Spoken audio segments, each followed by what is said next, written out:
भारत में तथाकथित एलपीजी की समस्याओं का पूर्णतः समाधान हो गया, क्योंकि भारत के दो जहाज जो तेल और गैस लेकर के भारत आ रहे हैं, जिसमें नंदा और शिवालिक नाम के दो जहाज भारत पहुंच चुके हैं। स्ट्रेट ऑफ होर्मुज से उन्हें रवाना किया गया ईरान की निगरानी में। नमस्कार, मैं हूं आशीष त्रिपाठी आपके साथ।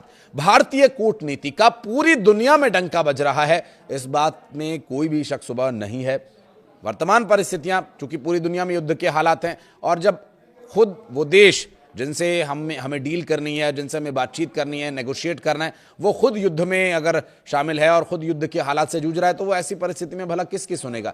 लेकिन भारत की ईरान ने सुनी, और भारत और ईरान के बीच एक बहुत बड़ी डील हुई है। इस डील के बारे में आपको बताएंगे, और भारत में अब एलपीजी, तेल, इन सब की समस्याओं का खात्मा आप समझिए, क्योंकि भारत और ईरान के बीच डील के बाद स्ट्रेट ऑफ होर्मुज का रास्ता ईरान पार कराएगा, इस बात की जिम्मेदारी ईरान की बनती है। नमस्कार, मैं हूं आशीष त्रिपाठी आपके साथ।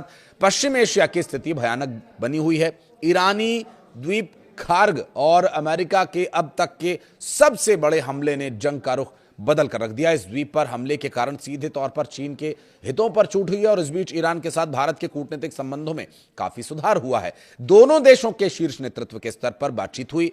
ईरान ने स्ट्रेट ऑफ होर्मुज से भारत के दो टैंकर्स को जाने के लिए इजाजत दी है, और ये दोनों टैंकर्स स्ट्रेट ऑफ होर्मुज पार कर भारत पहुंच गए हैं। सबसे बड़ा सवाल यह कि जिस स्ट्रेट ऑफ होर्मुज पर ईरान कब्जा जमाए बैठा है, वहां उसने भारतीय टैंकर्स को जाने की अनुमति क्यों दी? इसके पीछे की कहानी अब समझिए। सामरिक मामलों के जानकार या विशेषज्ञ ब्रह्मा चिलानी ये बताते हैं एक्स पर एक पोस्ट के माध्यम से, भारत और ईरान के बीच एक डील हुई है।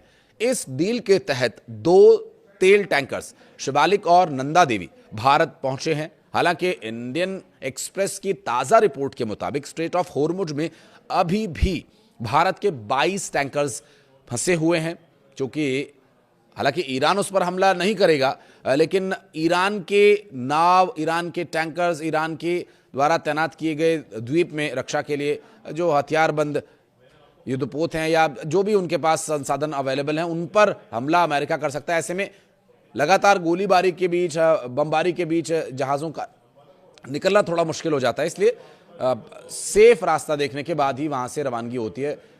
ब्रह्मा चिलानी के मुताबिक नई दिल्ली और तेहरान के बीच एक डील हुई है, और इस डील के मुताबिक भारत ने ईरानी नौसेना के करीब 180 नाविकों को घर लौटाने की जिम्मेदारी ली है, और इसके बदले तेहरान ने भारत के लिए आने वाले टैंकर्स को स्ट्रेट ऑफ होर्मुज से गुजरने की अनुमति दे दी है। ये डील गुरुवार शुक्रवार को अंजाम हुई, और इसके तहत कोच्चि में उतरी एक चार्टर फ्लाइट ईरानी नाविकों को लेकर तेहरान रवाना हुई।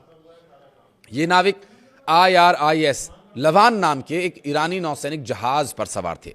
अमेरिकी हमले के बाद यह जहाज कोच्चि डॉक हुआ, और यह पूरा मामला IRIS डेना की घटना से जुड़ा हुआ है। 4 मार्च को अमेरिकी सबमरीन USS चार्लोटी ने हिंद महासागर में ईरानी फ्रिगेट IRIS डेना को डुबो दिया था, जिसके बाद एक बड़ी समस्या ईरान के उन सैनिकों, नाविकों के लिए हो गई थी जो उस वक्त बिना किसी मदद के मझधार में फंसे हुए थे, और लिटरली मझधार में फंसे हुए थे।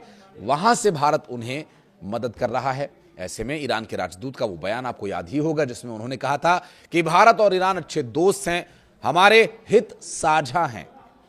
देखिए, अंतर्राष्ट्रीय स्तर पर यही सबसे ज्यादा महत्वपूर्ण होता है कि दो देशों के जब हित साझा होते हैं तो वो मित्र होते हैं, लेकिन कहीं अगर दोनों के हितों में टकराव हुआ तो समस्या बढ़ती है, जैसा कि इस वक्त अमेरिका और ईरान के बीच ठनी हुई है। जबकि अमेरिका से ईरान की कोई दुश्मनी नहीं थी, लेकिन इजराइल के कंधों पर रखकर बंदूक चलाने वाला अमेरिका, चूंकि इजराइल को तो सीधी समस्या है। इजराइल का दावा यह है कि वो इस्लामिक कंट्री है, और वो हमें यहूदी होने के नाते अगर उन्होंने परमाणु बम बना लिया तो हम यहूदी देश हैं तो हम पर हमला कर देंगे, तो इसलिए हमें पहले हमला कर देना चाहिए। अब यहां अमेरिका को मौका मिल गया, क्योंकि अमेरिका जो अब तक लंबे समय से, और खास करके डोनाल्ड ट्रंप, हर उस देश पर हमला कर रहे हैं, वहां के राष्ट्राध्यक्षों को पकड़ रहे हैं जहां पर किसी भी तरह से उनके देश को थोड़ा भी फायदा हो रहा है, थोड़ी भी एनर्जी, थोड़ा भी तेल, रेयर अर्थ मटेरियल या कोई और फायदा अगर उन्हें पहुंच रहा है, तो फिर ये सब करने से भी वो गुरेज नहीं करते। वो ये नहीं समझते कि किसी देश पर हमला करेंगे, वहां के राष्ट्राध्यक्ष को कैप्चर करेंगे, तो उस देश के लोगों पर क्या बीतेगी या उनकी परिस्थितियां क्या होंगी, इन सब बातों को सोचे बगैर अमेरिका बिना सोचे समझे या फिर यूं कहें कि बहुत अच्छे से सोच समझ के सिर्फ अपने हितों को ध्यान में रखते हुए इस युद्ध में कूद पड़ा है। लेकिन भारत अपने नागरिकों के हितों को ध्यान में रखते हुए सभी निर्णय ले रहा है और भारत के द्वारा लिया गया ये निर्णय, की गई ये डील भारत के हित में भी है। हालांकि अमेरिका की तरफ से अभी तक इस पर कोई प्रतिक्रिया नहीं आई है और शायद न भी आए।